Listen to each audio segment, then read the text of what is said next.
धर्मशालाओं अतिथि समिति control room जो सबसे महत्वपूर्ण इस कार्यक्रम का है, जहां से सारी व्यवस्थाएं लागू होंगी।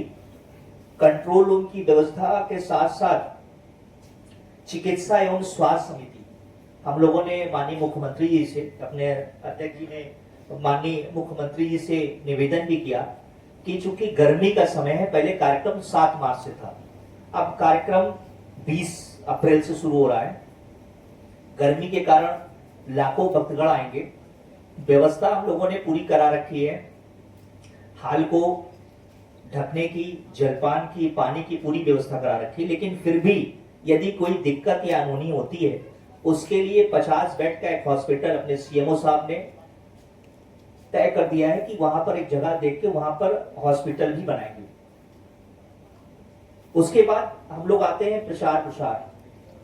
ये भी आप देख रहे हैं कि पूरे उत्तर प्रदेश लेवल में इस कथा का प्रचार, और उस कथा का प्रचार ही है कि आईबी की रिपोर्ट भी लग गई कि लगभग 10 लाख आदमी प्रयागराज 21 तारीख को पहुंच रहा है।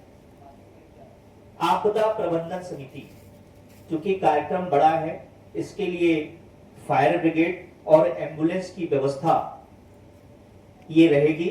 और सबसे बड़ी बात, पूरे इस अरैल घाट में प्रारंभ से लेकर अंत तक लगभग 500 सीसी कैमरे से पूरा क्षेत्र कवर रहेगा। उसका एक मीडिया सेंटर बन रहा है, क्योंकि जो भी भक्तगण आ रहे हैं, अरैल का एरिया बहुत शांत है, किनारे बसा हुआ है, तो जो भक्तगण आ रहे हैं उनकी सुरक्षा भी हमारी जिम्मेदारी है। और इसीलिए इस पूरे कैंपस को 500 सीसी कैमरे से पूरी व्यवस्था कराई गई कि सारी निगरानी हो सके। ये जो समितियां मैंने बताई, ये बागेश्वर धाम जी के हाथ से ये लेटर आया था कि इस कमेटी में लगभग 250 लोगों की पूरी टीम लगेगी, और 250 लोगों की पूरी टीम और साथ में 250 हमारे वॉलेंटियर्स, 500 लोग मिलकर श्री राष्ट्र हनुमंत कथा को सुनियोजित तरीके से 20 तारीख से लेकर कलश यात्रा प्रारंभ कराकर और 21 से 23 तारीख तक समाप्त कराने में हम लोगों के साथ कंधे से कंधा मिलाकर चलेगा। ये 500 लोगों से हमारी ये राष्ट्र हनुमंत कथा पूरी नहीं होती। कहते हैं ना कि कमांडर 10, 20, 50, 100 होते हैं, लेकिन जो कार्यकर्ता बंधु होते हैं, जो साथ में सहयोग करने वाले होते हैं, वो हजारों की संख्या में होते हैं। और प्रयागराज के उन सभी श्रद्धालुओं हम लोग के साथ हैं, उनकी पूरी टीम, कहां पर स्वागत होना है, अभिनंदन होना है, उन सभी लोगों ने मिलकर इस पूरे कार्यक्रम को तैयार कराने में हम लोगों की अहम भूमिका निभाई है। और हम लोग इस प्रेस के माध्यम से उनको पहले भी धन्यवाद दे चुके हैं और अभी भी धन्यवाद दे रहे हैं कि पिछली बार की कथा में जिस तरीके से इस प्रयागराज में आप लोगों ने भी देखा है कि प्रयाग उत्थान समिति के द्वारा जो प्रचार इस राष्ट्र हनुमंत कथा का हुआ है, शायद पहले कभी हुआ होगा। वो चाहे मीडिया के माध्यम से हो, और चाहे इलेक्ट्रॉनिक मीडिया के माध्यम से हो, और चाहे प्रेस के माध्यम से हो। तो हम लोग आपसे सिर्फ निवेदन ये करना चाहते हैं कि इस राज्य की मंजिल करीब आ गई है और युद्ध बहुत बड़ा है। हम लोगों की अभी तक लगभग 2 साल 3 सालों से आप देख रहे हैं, कभी केपी कॉलेज में, कभी पतरचट्टी में, कभी शंकरगढ़ में, नारीबारी में बहुत बड़े बड़े कार्यक्रम हम लोगों ने आयोजित किए।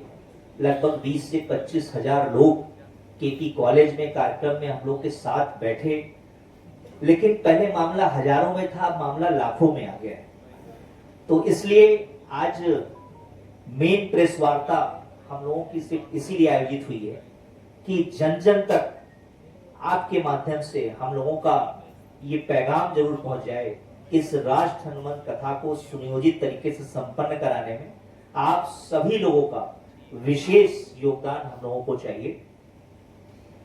और उसके साथ साथ अपने मीडिया बंधु भी हैं, एक निवेदन आपसे करना चाहूंगा। कभी कभी दिक्कतें हो जाती हैं, कार्यक्रमों में पास नहीं पहुंच पाते या बाउंसर्स खड़े रहते हैं सुरक्षा की दृष्टि से, तो हमारा भी नंबर आप लोग अभी मैं नोट करा दूंगा, राजेश जी का है। यदि इस प्रकार से कभी कोई दिक्कत या परेशानी हो, क्योंकि उदय जी का नंबर व्यस्त रहता है या कहीं बैठे हैं तो नहीं उठ पाता, तो हमारा नंबर है, भाई राजेश जी का है। तो ये 2 नंबर जरूर रखें। कोई भी दिक्कत परेशानी हमारे कार्यक्रम में होती है तो उससे जरूर संपर्क करें। बहुत बहुत धन्यवाद। कथा देखिए 20 तारीख को सुबह 9 बजे हम लोग जमुना कृष्ण से कथा प्रारंभ करेंगे, मंगल कलश यात्रा। और हमारी चूंकि गर्मी भी है तो तैयारी यही है कि 11 से 12 बजे तक हम लोग पतरचट्टी पर वहां पर कथा को विराम कराएंगे। कलश स्थापित करने के बाद जलपान कराकर वहां से कार्यक्रम खत्म। फिर 3 बजे से अरैल घाट पर कथा प्रारंभ होगी, 3 बजे से 7 बजे तक। जी 3 से 7 3 दिवसीय 21, 22, 23। 20 तारीख को मंगल कलश यात्रा, 21 को पहला दिन, 22 को दूसरा दिन और 23 को तीसरा दिन। जी नहीं, धीरेश शास्त्री जी रात में आएंगे। चूंकि इनकी कथा उस दिन कहीं चल रही है, कथा खत्म करके सीधा घूमेंगे मानसरोवर चौराहा। मानसरोवर चौराहे से राइट मुड़े और चंदलोक चौराहा होते हुए ये कथा श्री पतरचट्टी रामलीला कमेटी पर समाप्त हो जाएगी, जहां पर बड़ी संख्या में कलश महिलाओं द्वारा जो रहेगा वो वहीं पर स्थापित कर दिया जाएगा। और इन तमाम क्षेत्रों से जहां से अपनी कलश यात्रा निकले वहां पर लगभग 100 जगह इस कार्यक्रम का स्वागत अभिनंदन मंच बन रहा है।